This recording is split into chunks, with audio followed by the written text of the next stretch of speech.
우리 오늘은 창세기 4장 1절에서부터 8절 말씀 가인과 아벨이라는 너무 우리가 잘 알고 있는 그런 내용인데요. 제가 이 말씀을 묵상을 하면서 이렇게 너무 잘 알고 있는 내용인데 어떻게 여기서 이런 말씀이 나올 수 있을까 하면서 저도 이거 묵상하면서 깜짝 놀랐거든요.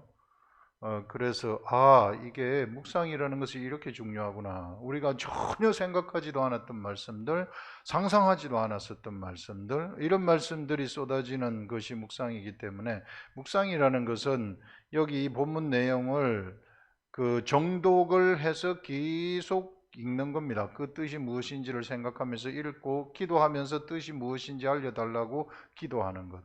그래서 30번, 40번, 50번 우리 교회에서 하는 것이 30번, 40번, 50번씩 읽는 훈련하는 거죠. 그러다 보면 10번 정도 읽으면은 이제 국어가 되어 가지고 다 내용이 파악이 되고 그다음부터는 이 20번 정도 읽으면은 머릿속에 맴돌기 시작하고 돌아다니면서도 말씀이 막 생각이 나고 그러다가 30번 정도 읽으면은 성령님이 나한테 주시는 말씀들이 떨어지기 시작을 하는 것입니다. 이런 세계 속에 들어와 보시라 하는 것이죠. 오늘 가인과 아벨인데요. 이게 그래서 저도 깜짝 놀랐는데 이거 한번 들어보시기 바랍니다. 아담이 그의 아내 하와와 동침하며 하와가 임신하여 가인을 낳았다. 자, 이제 본래 아담과 하와가 범죄를 했는데 이제 범죄한 다음에 땅이 저주를 받지 않습니까? 땅이 뱀이 저주를 받죠. 그 다음에 뱀이 저주를 받게 되고 사람한테 환경이 달라져 가지고 땅이 사람한테 가시덤불과 은건키를 내고요. 그 다음에 사람도 그들에게 각기 과제가 주어집니다. 여자는 여자의 후손이 이제 뱀의 머리를 상하고 여자는 잉태하는 고통을 감당해야 된다. 예수 그리스도 잉태하라는 거죠. 이런 것들, 그 다음에 남자는 수고하여야 소산을 먹는 이런 일들이 이제 새로운 질서가 재편이 되고, 그 다음에 이제 그 4장에 가서 오늘 여기처럼 가인과 아담과 하와가 결혼을 해가지고 가인을 낳게 되어지는 이런 것들을 여기서 보여주는데요. 이게 이제 처음으로 여인이 출산을 하는 거죠. 아이를 낳게 되어지는 어떤 방법으로 남자와 여자가 결혼을 해가지고 아이를 낳는. 그래서 가인은 생령이 되는 겁니다. living soul. 그래서 이를 이제 생령이라고 하는데 실상은 영이 죽은 자들이죠. 이 범죄를 했기 때문에 영이 죽어 있는. 그래서 영의 세계, 하나님의 세계에 대해서 막혀버리게 되어지는 이런 일들이 일어나고 세상 세계에 대해서 눈을 뜨게 된다는 것입니다. 그래서 죄에 대해서 눈을 떠버린다는 거죠. 세상 세계에 눈을 뜬다는 것은 악에 대해서 눈을 뜬다는 것입니다. 선악을 알아버린다. 선악을 분별해서 본래는 선인데 선만 있으면 악을 선인지도 모르잖아요. 그런데 악을 알아버리니까 상대적으로 선도 알고 악도 알아버리는 이런 일들이 일어나게 됐다. 그 말은 악의 눈을 떴구나 사람이. 이제 그런 것들을 우리가 볼 수 있는데 그래서 거기서 나온 아이가 이제 가인이 된다. 자, 제가 이것을 묵상을 하면서 이게 가인이 생령이다. 이렇게 사람이 태어나는 방법이 이렇게 사람이 태어난다. 생령. 그런데 성경에서 또 한 군데에서 제가 이것을 쭉 묵상을 하고 있는데 갑자기 생각이 난 것이 무엇인가 하면 바로 사라라는 여인이 생각이 났어요. 사라도 아이를 출산을 했단 말이에요. 누구를 출산합니까? 아브라함과 사이에서 이삭을 출산하는 거예요. 이삭을 출산했는데 어떻게 이삭이 출산이 되는가? 이것을 가만히 생각을 해보니까 이삭이 출산되는 것은 사라가 경수가 끊긴 다음에 출산이 돼요. 완전히 여자의 역할을 할 수 없는 여기 아담과 하와처럼 동침을 해가지고 가인을 낳는 거하고는 완전히 다른 방법입니다. 다른 방법이 무엇인가 하면 아브라함한테 99세 때에 하나님이 찾아오셔가지고 여호와 하나님이 아브라함한테 나타나셔서 명년 이맘때에 사라에게 아들이 있으리라 이렇게 말을 해버리는 거예요. 명년 이맘때에 사라에게 아들이 있으리라고 하신 그 하나님의 말씀, 그 말씀 때문에 이삭이 탄생을 하는 거죠. 그래서 이삭은 사실상 어머니 아버지가 동침해가지고 나온 자가 아니라 바로 이삭이라는 사람은 하나님이 명년 이맘때에 사라에게 아들이 있으리라고 하신 그 말씀 때문에 이삭이 나타나게 되는 겁니다. 그래서 사실상 이삭은 말씀에 의해서 탄생된 자가 된다는 것이죠. 제가 이걸 가만히 생각해 봤어요. 제가 묵상을 해봤어요. 만약에 보통 우리가 알고 있기로는 사람이 태어나는 것은 아브람과 그 사라가 90세, 100세 넘어가지고 동침해가지고 이삭을 낳은 거 아닌가? 이렇게 생각을 할 수 있으나 보통 그렇게 생각을 하겠죠. 그런데 성경 말씀에 하나님이 명년 이맘때에 사라에게 아들이 있으리라 말씀을 했어요. 이렇게 말씀을 하면 아브라함하고 사라가 동침을 하지 않았다 할지라도 이삭은 사라에게서 태어나야만 됩니다. 왜? 하나님이 말씀하셨기 때문에. 하나님 말씀이기 때문에. 그래서 이삭은 말씀에 의해서 태어난 사람이라는 겁니다. 그래서요, 자, 여기서 아담과 하와에게서 이제 가인이 탄생하는 이런 종류의 사람하고 아브라함과 사라에게서 이삭이 탄생되어지는 이런 종류의 사람은 완전히 틀리다. 하나님은 바로 이런 아브라함과 사라 사이에서 탄생되는 이삭과 같은 사람들, 이런 사람들을 중심으로 해서 세상에서 하나님의 역사를 이끌어 가시는 곳이구나 하는 것들을 얘기하는 것입니다. 그래서 이삭을 탄생시킨 것은 세상에서 하나님의 역사를 이끌어 가기 위해서 이삭을 탄생시키는 것입니다. 그래서 사실상 이삭이라는 사람은 말씀에 의해서 태어나는 것인데, 지금 이 시대에 이제 그 말씀에 태어나는 그러한 것들을 지금 이야기를 해주고 있지 않습니까? 이 시대에 누가 말씀에 의해서 태어나고 있습니까? 바로 예수 그리스도 이후에는 하나님의 사람들이 말씀에 의해서 태어난다는 거예요.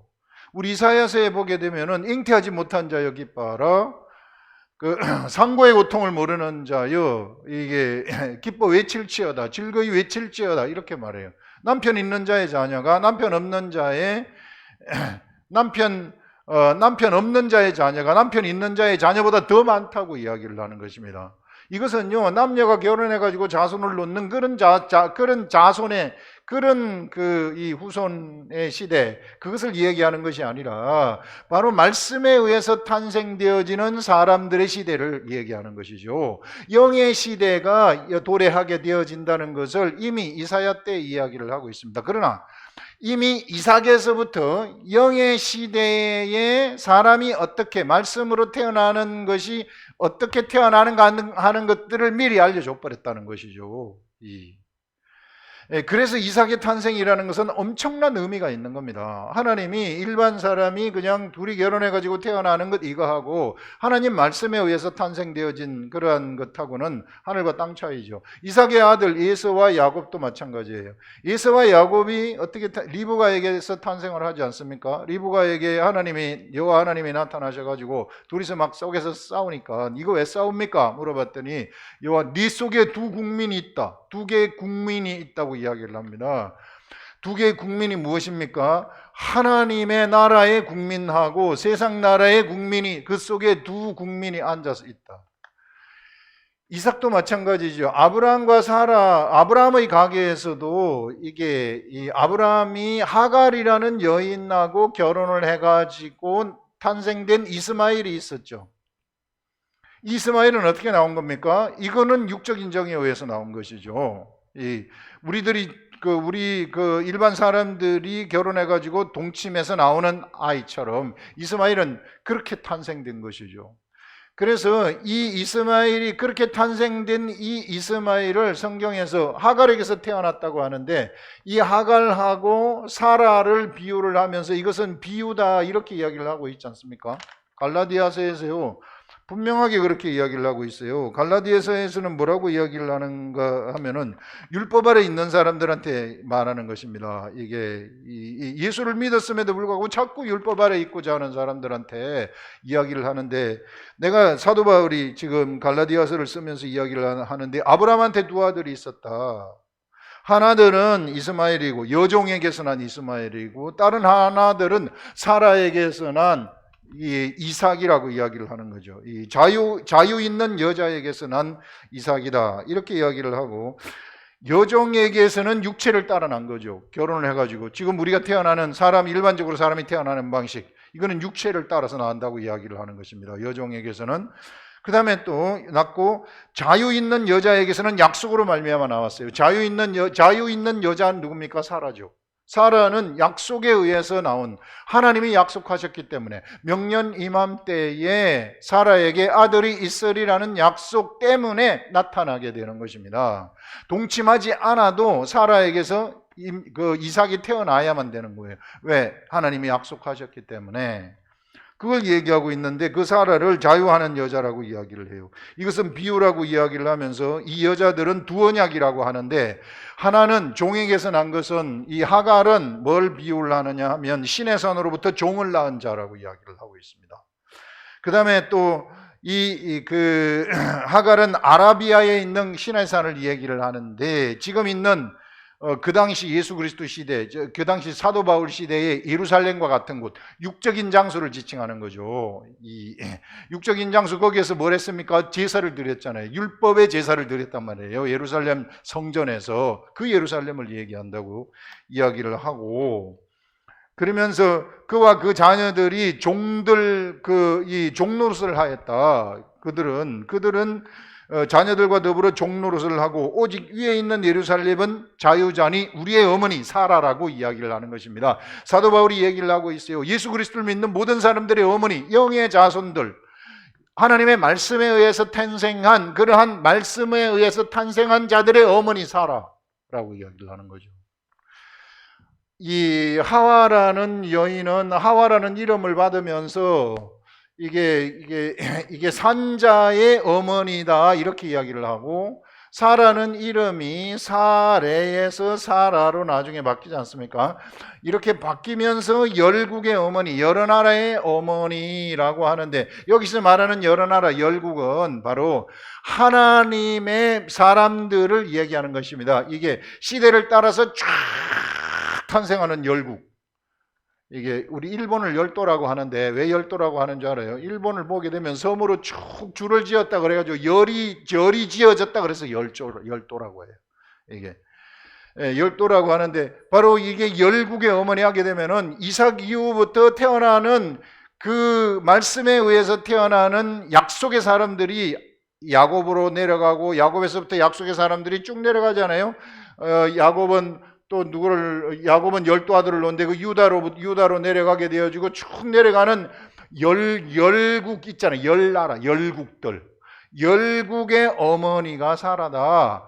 말씀으로 낳은 사람의 어머니를 상징하는 것이 사라이고, 이 사라는 하늘에 있는 예루살렘이라고 뚜렷하게 이야기를 하고 있어요. 그러면 하늘에 있는 예루살렘이, 이제 사라가 예루살렘을 비유하는데, 그래서 이 사라는 우리들의 어머니다 이렇게 말합니다. 그럼 우리는 어디로부터 나왔다는 거예요? 하늘로부터 나왔다는 거죠. 하늘나라로부터 나왔다는 거죠. 말씀에 의해서 나왔다는 거죠. 하나님으로부터 탄생되었다는 것을 이야기하는 것입니다.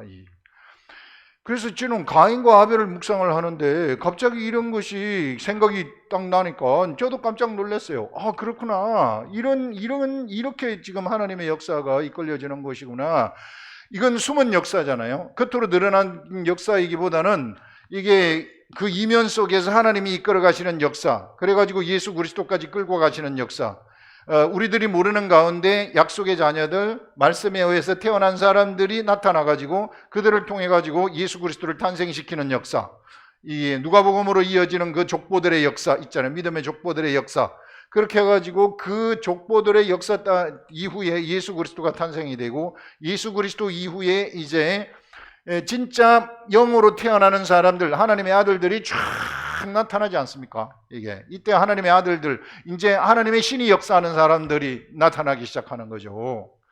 하나님의 신이 역사하는 사람들이 나타나기 시작해가지고, 이게 이제 그들 속에 성령이 들어가가지고 이들을 통해가지고 수많은 사람들을 살리는 생명의 성령의 법에 의해서 생명의 역사를 그들이 창조하고 있구나. 하나님은 이 시대를 위해서 그 수많은 세월을 준비하셨구나. 이삭을 탄생시키면서부터 준비를 하셨구나 하는 것들을 우리가 생각을 할 수 있어요.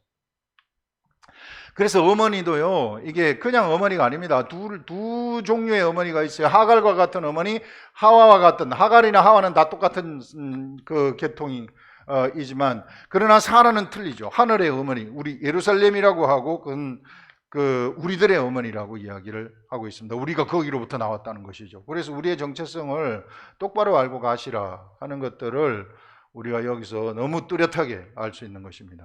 그래서 우리는 하늘로부터 나온 존재들이다.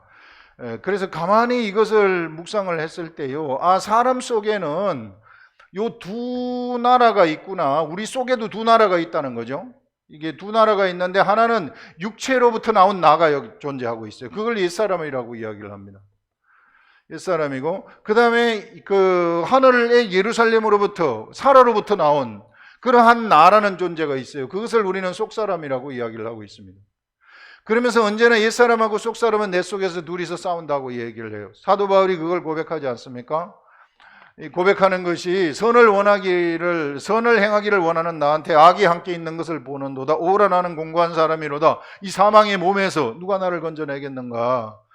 우리 주 예수 그리스도로 말미암아 감사하리로다 하면서 예수 그리스도를 외치지 않아요. 예수 그리스도 때문에 우리는 살아났다는 것을 얘기하는 것입니다. 이 속사람이 살아났다는 것을 얘기하는 것이고, 그래서 이제는 옛사람은 예수 그리스도 때문에 죽어버렸다는 것입니다. 그런데 우리가 감지하는 나라는 존재, 쉽게 감지하는 나는 진짜 이거는 이제 예수 그리스도를 믿으면서 십자가에 죽어버린 나라는 거예요. 그걸 나라고 착각하지 차면 안 돼요. 그거를 착각하면 나는 맨날 죄인이 돼야만 돼요. 우리는 죄인이 될 수 없습니다. 왜? 하늘로부터 태어난 내가 왜 죄인이에요? 죄인이에요. 죄를 범할 수는 있으나 내가 죄인은 될 수 없어요. 예수 그리스도 때문에. 왜? 하늘로부터 내가 태어났기 때문에. 내 속사람이 진짜 나이기 때문에. 이런 것들을 정확하게 아셔야 됩니다. 절대로 우리는 죄인이 될 수 없다. 그래서 자꾸 나를 죄인 하면서 와가지고 자꾸 회개하고 나가서 죄 짓고, 회개해서 나가고 죄 짓고, 그거는 율법 속에 있는 거에 능력 하나도 안 나타납니다. 그런 사람들은. 이런 거, 우리는 완전히 죄로부터 해방된 자들이다. 옛사람은 죽은 존재들이죠. 그래서 어떻게 하는가? 여기 옛사람을, 내 속에 있는 옛사람을 어떻게 하는가? 여기서 말하잖아요. 하갈에게서 나온 자가 핍박을 한다 그래요. 하갈에서 나온 이스마엘이 이삭을 핍박하듯이 지금 이 시대에도 옛사람인 나가 내 속에 있는 속사람을 핍박하고 앉아 있어요. 내 속에 있는 두 나라가 있는데 이게 한쪽 육의 나라가 영의 나라를 핍박해요. 내 속에서. 우리가 그거 알잖아요. 가만히 있어. 내가 알아서 할게. 지 맘대로 다 하는 거예요. 예수 그리스도의 일도 하나님의 뜻대로 하나님 말씀대로 해야 되는데 그냥 지가 예수님의 일을 한다고 나가서 설치고 막 하는 거예요. 그게 예수님의 일입니까? 자기 겉사람의 일이죠. 이런 것들. 그 잘못된 것이죠, 이게. 그래서 그 시대에는 어떻게 했냐면 이게 옛사람이 육체로 난 사람이 영으로 난 사람을 핍박했다. 그래서 어떻게 이야기를 합니까? 아브라함의 가계로부터 육체로 난 자를 쫓아내라. 종을 쫓아내라. 이렇게 얘기를 하고 있어요. 그래서 이스마엘이 쫓겨나는 것입니다. 하나님 나라를 그들은 유업으로 받을 수 없어요. 우리 속에 있는 옛사람은 하나님의 나라 절대 유업으로 받을 수 없습니다. 쫓아내라는 거예요. 이게 우리들한테 쫓아내라는. 그럼 어떻게 쫓아냅니까? 쫓아내는 방법은 내 속사람이 영이란 말입니다. 영으로 육을 이기라. 영으로 육을 죽이라. 로마서 8장에서 뚜렷하게 사도 바울이 알려주고 있습니다. 그러면 영을 성장시키라는 것인데, 육을 죽이려 하려면은, 옛사람을 죽이려 하려면은 영을 성장시켜 내가 아무리 내 힘으로 내가 죽어야 된다 맨날 이야기를 하지만 그거는 택도 없는 얘기예요. 이게 정말 내 속에 있는 옛사람의 활동을 죽이려 하려면 내 영이 성장하는 수밖에 없어요. 영의 세계는 성장의 세계입니다. 영은 너무 희한한 것이 하나 영이 어떤 우리가 묵상 훈련 하는데 이 묵상을 해가지고 하나님의 말씀이 하나 딱 깨달아지지 않아요? 아니면 깨달은 말씀을 여러분들이 듣잖아요. 이제 제가 깨달은 것을 여러분들이 듣잖아요. 감동이 되잖아요. 그러면 그것은 절대 없어지지 아니하고 여러분들 영 속에 저장이 된다는 겁니다. 우리들의 육체 지식의 세계는요, 우리가 외우면 좀 있다가 까먹어요. 그게 잠재의식 속에는 남아있을지 모르지만 없어지는 겁니다. 기억 속에서 없어지는 거예요. 그 잠재의식 속에서 끄집어낼 수 있는 랩 메모리가 우리들한테 없어요. 이게. 그래서 잊혀져 가는 것입니다. 그런데 영의 세계는요, 우리가 하나님의 말씀을 하나 깨닫잖아요. 영은 본래 말씀에 의해서 태어났기 때문에 음식도 말씀이에요. 그래서 이 깨달음의 말씀이 나한테 오게 되면 감동이 되는데, 그 감동이 된 그 말씀은 쌓이게 되는 겁니다. 하나 들으면 쌓이고 쌓여서 이게 어느 수준까지 올라가게 된다면, 이게 뭐 하나님 말씀이 내 영 속으로 계속 쌓이게 되면, 그러면 이 쌓인 데서 이게 쌓인 말씀들이 그 안에서 역동적으로 작용을 해가지고 그 쌓인 선에서 선이 막 나오게 되어지는, 쌓인 말씀에서 말씀이 나오는 이런 경지까지 올라가게 돼요. 이것을 우리는 장성한 자라고 이야기를 하는 겁니다. 이 영적 세계에서 성장이 이런 거예요. 그래서 장성한 자가 되라는 거예요. 우리들한테 누누이 얘기하는 게 그런 겁니다. 사도 바울이 계속해서 이야기를 하는 거예요. 그럼 어떻게 우리는 장성하게 되는가? 하나님 기록된 말씀으로 되는 거예요. 이 사람들이 영성 하는데, 영성은 무슨 뭐 어디 가서 뭐 집회해가지고 사람 팍팍 쓰러지고 뭐 하고 그런 게 아니라, 하나님 말씀, 깨달음의 말씀을 내 속에 채우면 내가 말씀으로 성장한 자가 되면은요, 말하면 말한 대로 다 돼버리는 것입니다.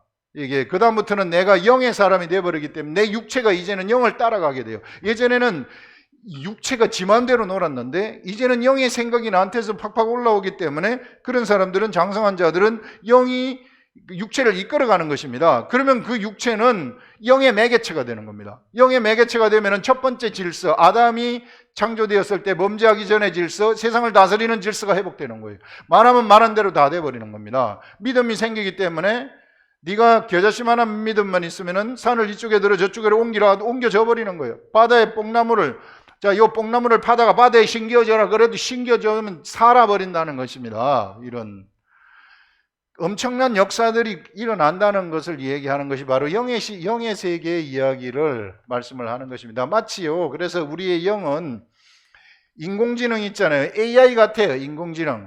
이게 Artificial Intelligence라고 그래가지고 이게 그 인공지능을 보면은, 그 예전에 그 바둑을 뚫 때에 2세들하고 바둑을 뚫는데, 아마 바둑 역사에서 영원히 다시는 인공지능을 지금 이길 수 있는 프로기사는 없을 거란 말이에요. 이게 2세돌만이 5판인가 또 가지고 한 판 딱 이겼잖아요. 이제는 아무리 짤도도 못 둬요. 왜냐하면 AI는 지금 진화를 해버렸기 때문에.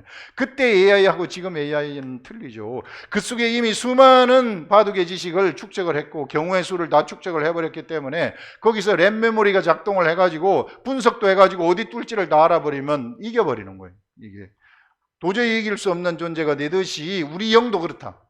그래서 여러분, 우리가 하나님 말씀을 붙잡고 조용히 앉아가지고 묵상하고 하나님 말씀으로 교통하는 것이, 이게 조금씩 쌓이기 시작하게 되면은요, 나중에 어느 수준 딱 들어가게 되면은 난리 나는 겁니다. 그러면은 말씀이 속에서 막 작동이 되어가지고 성령의 역사가 막 일어나가지고, 이제 말하면은 말한 대로 다 돼버리는, 기도하면은 기도한 대로 다 돼버리는 이런 엄청난 역사들이 일어나게 되어진다 하는 이런 것들을 우리가 이야기를 할 수 있는 것입니다. 그래서 가인과 아벨 이야기인데, 이런 어머니들의 이야기가 나와가지고 저도 깜짝 놀랐어요. 이게 깜짝 놀라면서 영이 어떤 것인가 이런 것까지 확장이 되지 않습니까, 말씀이. 그래서 영의 세계까지 막 확장되어지는 그런 것들을 여기서 제가 묵상을 하면서 이게 볼 수 있었습니다. 그래서 여러분, 우리 속에 두 나라가 싸우고 있는데, 어떻게 해서든지요, 한 나라, 이게 육의 나라, 이거 절대 이것이 살아 움직이도록 하지 마시고, 살아 움직이도록 하지 않으려면 내가 세상에 이게 영의 세계, 요 영을 자꾸 성장시키라는 거예요. 이 하나님의 말씀으로 이게 묵상을 하면서 영을 성장시켜서 장성한 자가 되라 하는 그런 것들을 얘기합니다. 그 다음에 이제 가인과 아벨, 이제 이 실제적인 가인과 아벨의 이야기를 보시면, 그가 또 가인의 아우 아벨을 낳았는데, 아벨은 양치는 자였고 가인은 농사하는 자였더라. 둘이 직업이 틀렸다는 거죠. 양치는 자와 농사하는 자. 세월이 지난 후에 가인은 땅의 소산으로 제물을 삼아 여호와께 드렸고, 아벨은 자기도 양의 첫 새끼와 그 기름으로 드렸더니 여호와께서 아벨과 그의 제물은 받으셨으나 가인과 그의 제물은 받지 아니하신지라 이렇게 말해요.